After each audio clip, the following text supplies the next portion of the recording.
حضرت خلیل اللہ نے اللہ سے دعائیں مانگ مانگ کے بیٹا لیا تھا. عمر کا پچھلا حصہ ہے، اولاد نہیں ہے. اللہ سے دعا مانگتے ہیں، اللہ مجھے اولاد عطا کر دے.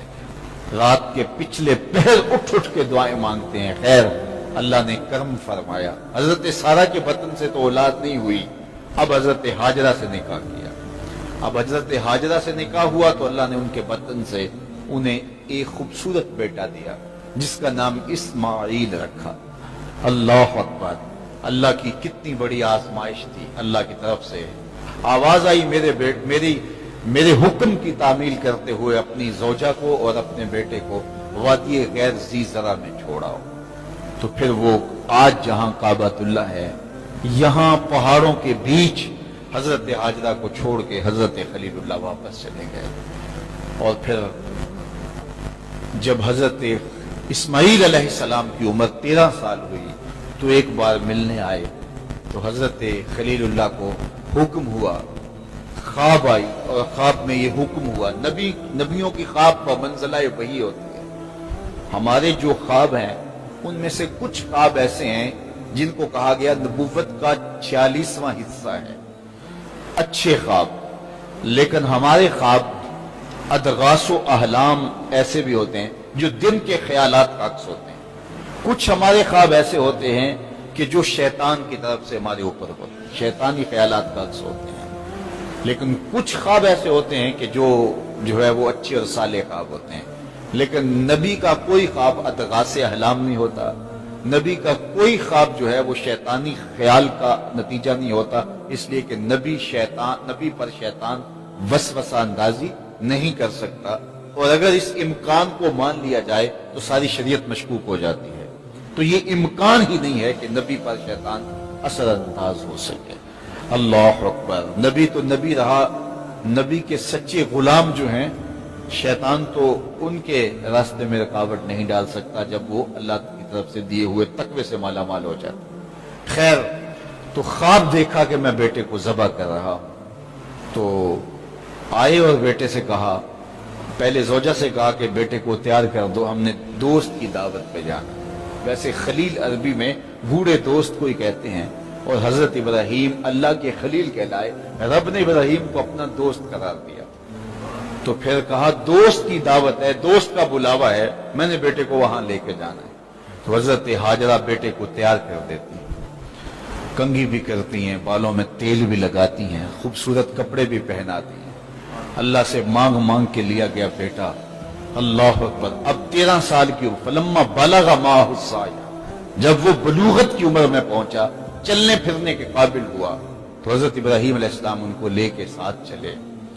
اور راستے میں جب یہ منظر دیکھا کہ باپ بیٹے کو اللہ کی رضا کے لیے ذبح کرنے جا رہے تو شیطان کے تن بدن میں آگ لگ گئی.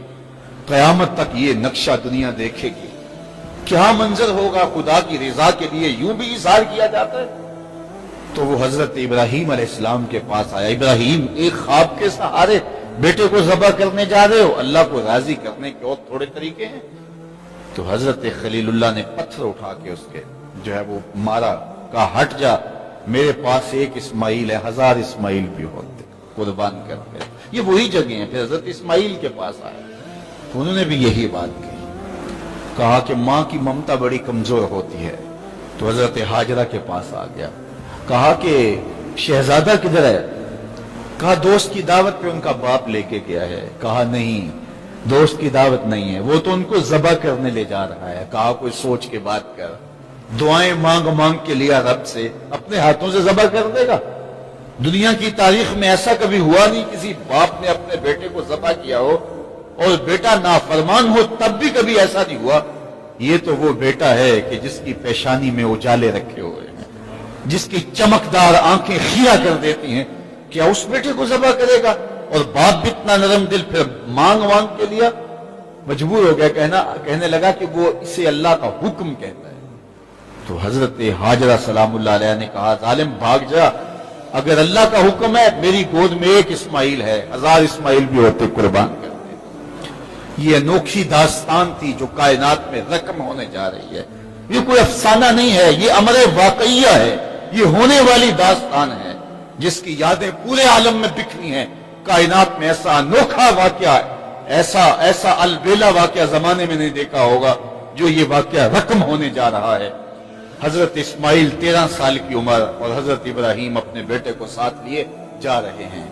راستے میں میٹھی میٹھی باتیں بھی ہو رہی ہیں. جب منار کی اس وادی میں پہنچے، آج حاجی جو ہے جب وہ رمی جمال کرتا ہے تو وہ کہتا مجھے فون پہ بتا دو کہ میرا جانور ذبح ہو گیا کہ نہیں ہو گیا. اس میں اتنی ہمت نہیں ہوتی کہ اس قربان گاہ پہ چل کے جائے. وہ کہتا ہے تھکن سے چور ہوں. اللہ اکبر، حاجی تجھ سے تو چل کے جایا نہیں جاتا اور شریعت نے تجھے سہولت بھی دے دی، کوئی ضروری نہیں ہے کہ تو وہاں جائے. لیکن ذرا دیکھ وہ منظر کتنا دل آویز تھا. اگر حاجی کو کہا جاتا کہ بیٹا بھی ساتھ لے جانا ہے اور وہاں بیٹے کو ذبح نہیں کرنا، صرف گردن پہ چھری ہی رکھنی ہے، تو کلیجے کانپ جاتے. اللہ اکبر، رسم بھی ادا نہ ہو پاتی. لیکن یہاں ایک انوکھا واقعہ عملاً روح پذیر ہوا. فلما بلغ ماہ السعی، جب وہاں پہنچے تو کہا یا بنیا، اے میرے بیٹے. اللہ کتنا میٹھا اور دلاویز انداز تھا. اے میرے بیٹے، یا بنیا، یا بنی نہیں کہا، میرے بیٹے نہیں کہا، بیٹے نہیں کہا، یا بنیا، اے میرے بیٹے. اس میں اپنائیت کا جمال دیکھیے اور ٹپکتا ہوا شہد دیکھیے پیار کا. اے میرے بیٹے، میں نے خواب دیکھا ہے، انی اذبحک فانظر ماذا تری، کہ میں تمہیں ذبح کر رہا ہوں. فانظر ماذا تری، اب تو بتا تیری رائے کیا ہے. باپ نہ بتاتا ذبح کر لیتا، لیکن نے بیٹے کو شامل کیا. بتانا، میں نے یہ خواب دیکھا ہے اور نبی کا خواب بمنزلہ وحی ہے. اب تو بتا تیری رائے کیا ہے، مجھے بتائیے. باپ بیٹے کو کہے کہ میں تجھے ذبح کرنا چاہتا ہوں. اللہ اکبر. باپ اپنی مرضی سے بعض اوقات کسی بیٹے کی کسی خدمت کی وجہ سے اس کو تھوڑا سا زیادہ دے دے، یا اس سے شفقت کا رخ زیادہ ہو، یا اس کو کچھ ترجیح دے دے، تو دوسرے بیٹے ناراض ہو جاتے ہیں اور باپ کے خلاف جا کے اپنے چچاؤں سے اور دوسرے رشتہ داروں سے بات کرتے ہیں کہ ہمارا باپ ظالم ہو گیا ہے. یار اس کا روح سخن تھوڑا سا دوسرے بیٹے کی طرف ہوا تو جا کے شور کر دیا اولاد نے کہ میرا باپ ظالم ہو گیا ہے. لیکن ذرا یہاں کہانی دیکھیے باپ کیا بول رہا ہے. بیٹا میں تجھ کو ذبح کرنا چاہ رہا ہوں. فانظر ماذا تری، مجھے بتا تیری رائے کیا ہے. تو بیٹا کیا جواب دیتا ہے؟ کائنات میں ایسا منظر نہیں دیکھا ہوگا. بیٹا خاموش ہو جاتا، سر جھکا لیتا. یہ بھی بڑی بات، امتثال امر تھا. بیٹا کہتا جی جس طرح آپ نے دیکھا میں تو کچھ نہیں کہہ سکتا. یہ بھی امتثال امر تھا. بیٹا کہتا ٹھیک ہے آپ کر لیجیے جو آپ نے کرنا ہے. تو یہ بھی امتثال امر تھا. لیکن جو بیٹے نے کہا، کائنات نے ایسا منظر یہ بھی نہیں دیکھا ہوگا. بیٹے نے یہ نہیں کہا ہاں کر لیجیے. بیٹے نے یہ نہیں کہا کہ خاموشی اختیار کر لی، گردن جھکا لی. ذرا دیکھیے، بیٹے نے کہا یا آباتے. باپ نے کہا تھا نا یا بنیا، اے میرے بچے، اے میرے بیٹے. تو جب یہ بات سن لی کہ میں تجھے ذبح کرنا چاہتا ہوں تو بیٹے کا لہجہ تبدیل نہیں ہوا. اللہ اکبر. آج بیٹا ہو تو کہے باپ ہو سفاک ہو، لیکن اس کے باوجود لہجہ کہ یا آباتے، اے میرے ابو. ذرا اس سے شہد ٹپکتا ہوا دیکھیے اور اس سے خدمت گاری کا جذبہ دیکھیے. یا آباتے، اے میرے ابو. آگے کیا ہے؟ یا آباتے فعل ما تومر، ابو ذبح کیا ہے، جو بھی کرنا ہے کرو. یا آباتے ذبح نہیں کہا ہے، ابو ذبح کر دیجئے. ذبح کا جواب ذبح میں دیا جاتا نا، لیکن بیٹا 2 قدم آگے بڑھ گیا. یا آباتے فعل ما تومر، ابو ذبح کیا ہے، جو بھی کرنا ہے کیجئے. باقی رہی بات میری، یہ کام آسان تو نہیں کہ گردن پہ چھری چلے اور میں تڑپوں نہ، لیکن اللہ کی مدد ہو تو یہ مشکل بھی دی. ستاجدونی انشاءاللہ من الصابرین. آپ دیکھیں گے رب نے چاہا تو صبر کر کے دکھاؤں گا، تڑپوں گا بھی نہیں. باپ رسی بھی ساتھ لے گیا تھا، چھری بھی ساتھ لے گیا تھا. چھری نکالی. یہ کوئی قصہ نہیں، یہ کوئی افسانہ نہیں ہے، یہ حقیقت اور امر واقعیہ ہے. چشم فلک نے پہلی مرتبہ یہ منظر دیکھا. آج حوریں بھی دیکھ رہی تھی، غلمان اور رضوان بھی دیکھ رہے تھے، فرشتے بھی جھک جھک کے دیکھ رہے تھے. مالک قیامت آنے والی ہے. کہا تمہیں بتانا چاہتا ہوں، تم کہتے تھے انسان کو خلیفہ بنا رہے، سجدے تو ہم کرتے ہیں، عبادتیں تو ہم کرتے ہیں، یہ تو لڑائی کرے گا، دھینگا مشتی کرے گا. اب دیکھو میرے بندے کی اطاعت، میرے بندے کی اطاعت اور فرما برداری کے رنگ بھی دیکھ. اللہ اکبر. باپ نے بیٹے کو لٹایا، رسیوں سے بدن جکڑ لیا، ہاتھ میں چھری پکڑی ہے. اللہ اکبر. حضرت اسماعیل کو لٹایا. قرآن نے وہ باقاعدہ منظر نکاری کی ہے. فلما اسلما وتلہ للجبین، جب دونوں راضی ہو گئے. کس بات پہ راضی ہو گئے؟ کہ فلاں نمبر کی گاڑی خرید لیں، فلاں کوٹھی اور فلاں بنگلہ خرید لیں. نہیں، دونوں راضی ہو گئے. باپ ذبح کرنے پہ راضی ہو گیا اور بیٹا ذبح ہونے پہ راضی ہو گیا. اسلام اسے کہتے ہیں فلما اسلما. یہاں لفظ جب دونوں نے رضا کر لی، طے کر لیا، دونوں نے سر جھکا لیا. الاسلام گردن نہادن، اسلام کا معنی ہے گردن رکھ دینا. تو دونوں نے جب گردنیں رکھ دی اللہ کے حکم پر، باپ ذبح کرنے پہ تیار ہو گیا اور بیٹا ذبح ہونے پہ تیار ہو گیا. سینے میں دل رکھنے والے ہو، بیٹے کا ذبح کے لیے تیار ہو جانا چھوٹی بات نہیں تھی، لیکن باپ کا اپنے ہاتھوں سے بیٹے کو ذبح کرنا یہ اس سے بھی بڑی بات تھی.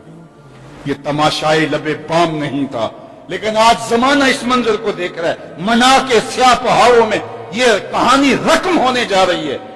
باپ نے ہاتھ میں چھری پکڑی اور بیٹے کو لٹایا. قرآن بتاتا ہے فلما اسلما، جب دونوں راضی ہو گئے، وتلہ للجبین، اور باپ نے بیٹے کو پیشانی کے بل لٹایا. اس پر مفسرین نے دو باتیں کی ہیں. للجبین کا معنی کیا ہے کہ پیشانی کے بل لٹایا، پیچھے سے ذبح کرنا چاہ رہے تھے. اور دوسرا یہ ہے کہ جس طرح جانور کو ذبح کیا جاتا ہے تو اس کی گردن کو بل دے کر کے ماتھا زمین پہ لگایا جاتا ہے کہ رگیں تن جائیں اور گردن کھل جائے تاکہ ذبح کرنے میں آسانی ہو. تو کہا کہ گردن کو جو ہے وہ کشادہ کرنے کے لیے آپ کا نازک گلا گھما کر کے پیشانی پہاڑ پتھر کے ساتھ لگائی اور رگیں تن گئی. پورا بدن جکڑا تھا رسیوں سے، اور حضرت اسماعیل نے، ابراہیم نے خود بھی پٹی باندھی تھی کہ یہ منظر اتنا آسان تو نہیں ہے. اللہ اکبر. اچانک حضرت اسماعیل نے کہا ابا جان میری رسیاں کھول دو. بیٹا کیا ہوا؟ کہا کھول دو رسیاں. بیٹا ابھی تو کہہ رہے تھے یا ابت افعل ما تؤمر، جو کرنا ہے کیجئے، اب کیا بول رہے ہو؟ کہا کل کا مورخ لکھے گا باپ ذبح کرنا چاہتا تھا، بیٹا ذبح ہونا نہیں چاہتا تھا. باپ نے باندھ کے کیا ہے. کھول دو رسیاں، نہیں تڑپوں گا. رسیاں کھول دی گئی. حضرت ابراہیم نے ہاتھ میں چھری پکڑی ہے لیکن پٹی برابر بندھی ہے. بیٹے فلما اسلما وتلہ للجبین. اللہ اکبر. تو پوری قوت کے ساتھ چھری کو نازک ریشم جیسی گردن پہ رکھا. ابراہیم تیرے حوصلے پہ قربان، اسماعیل تیری فرما برداری پہ قربان. اقبال بولے یہ فیضان نظر تھا یا کہ مکتب کی کرامت تھی، سکھائے کس نے اسماعیل کو آداب فرض. بیٹا لیٹا ہے، رسیاں بھی کھلی ہیں، تڑپتا بھی نہیں ہے، آہو فغاں بھی نہیں کرتا، آنکھوں میں آنسو بھی نہیں ہے.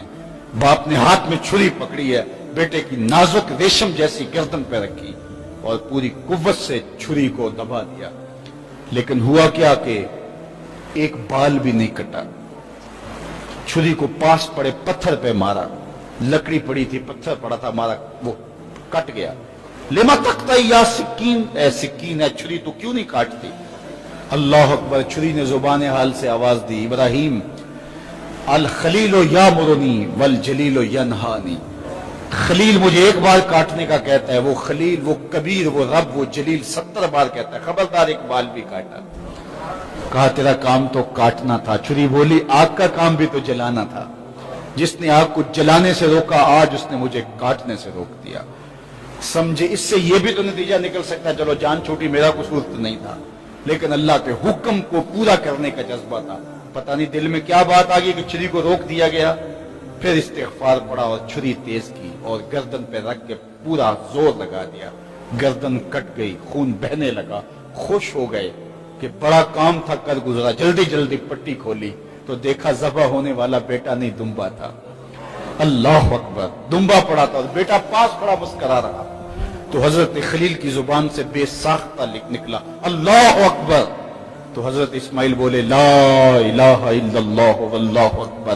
پاس جبریل کھڑے تھے، کہا اللہ اکبر وللہ الحمد.